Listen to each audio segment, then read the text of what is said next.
கிறிஸ்தவ உலகில் நடக்கும் சம்பவங்கள் உண்மையிலேயே வேதத்தின் அடிப்படையில் தான் நடக்கிறதா என்ற சந்தேகத்தை ஏற்படுத்தி இருக்கிறது.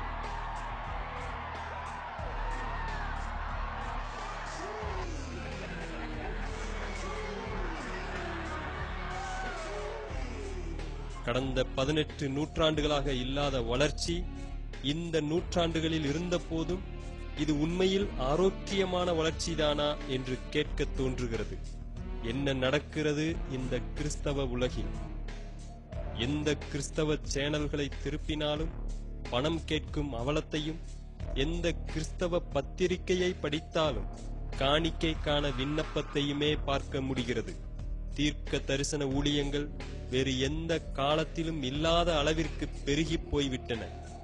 நாளைக்கு நடப்பதை அறிவிக்கிறேன் என்று சொல்லி செய்தித்தாளில் அன்றாடம் வரும் செய்திகளையே திரித்துச் சொல்லும் தந்திர வேலைக்கும் குறைவில்லை. எங்கே போகிறது இந்த கிறிஸ்தவம்? விசுவாசிகளின் ஒரு சில சாட்சிகளை தாரை ஊதுவித்து பப்ளிசிட்டி தேடும் ஊழியர்களின் அவல நிலையும் நின்றபாடில்லை.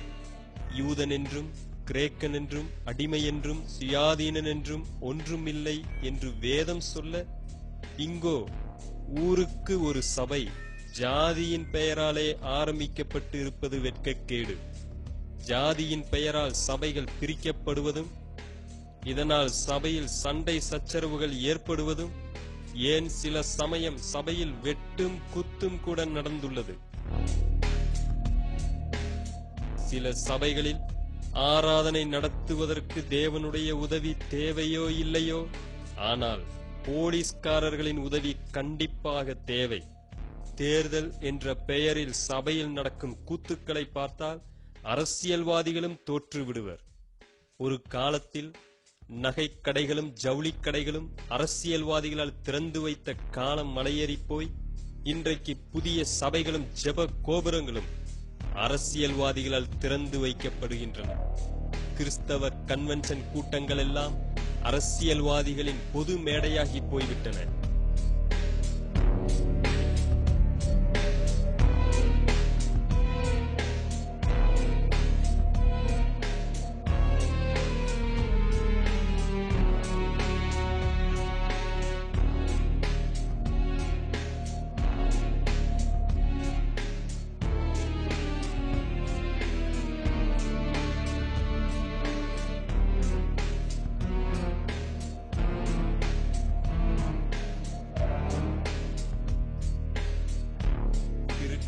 கொலை, கொள்ளை, கற்பழிப்பு, பண மோசடி, ஆள்மாறாட்டம், செக் மோசடி, நில மோசடி, கட்டிட ஊழல், இப்படி இன்னும் பல கிரைம்கள் சபைக்குள் சர்வ சாதாரணம்.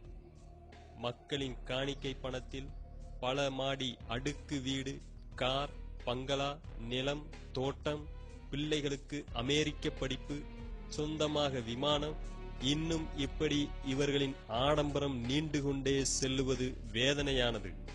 மக்களின் காணிக்கை பணத்தை கொண்டு பள்ளிகள், கல்லூரிகள், ஷாப்பிங் மால்கள், ஓட்டல்கள், வாடகை விடுதிகள், மேன்சன்கள் என கட்டி அதில் வரும் கொள்ளை லாபத்தையும் தங்கள் பாக்கெட்டுகளில் போட்டுக்கொள்ளும் பணப்பேய்களும் இங்கே உண்டு. பிசினஸில் பில்கேட்ஸுக்கும் நாங்கள் எந்த விதத்திலும் சளைத்தவர்கள் இல்லை என்று சொல்லி இவர்கள் கொண்டு வந்த புது புது வியாபார யுக்திகளை சபைக்குள் பார்க்கும்போது சபை கல்லர் குகையாகி போனதோ என்று கேட்க தோன்றுகிறது. இளம்பங்காளர் திட்டம், ஜெப வியாபார திட்டம், தங்கச்சாவி திட்டம், தங்க நாணய திட்டம், ஒரு செங்கல் 1000 ரூபாய் திட்டம், கைக்குட்டை அபிஷேக திட்டம், டிவி பங்காளர் திட்டம், மரித்த பரிசுத்தவான்களுக்கான நிதி திட்டம், எருசலேமில் 2 சாட்சி திட்டம், அம்மாவாசை ஆவி இரவு திட்டம், ஒரு சதுர அடி கட்டிட நிதி திட்டம், ஜெபக்கோபுர திட்டம், அச்சு இயந்திர திட்டம், இப்படி பல திட்டங்களை பார்க்கும்போது இயேசு சொன்ன வார்த்தை தான் நினைவுக்கு வருகிறது. என் பிதாவின் வீட்டை வியாபார வீடாக்காதிருங்கள்.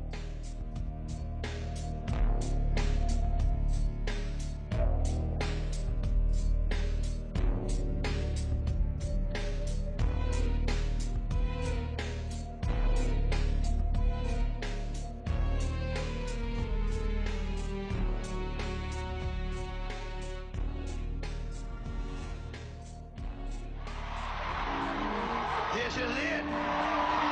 It's over. This is it.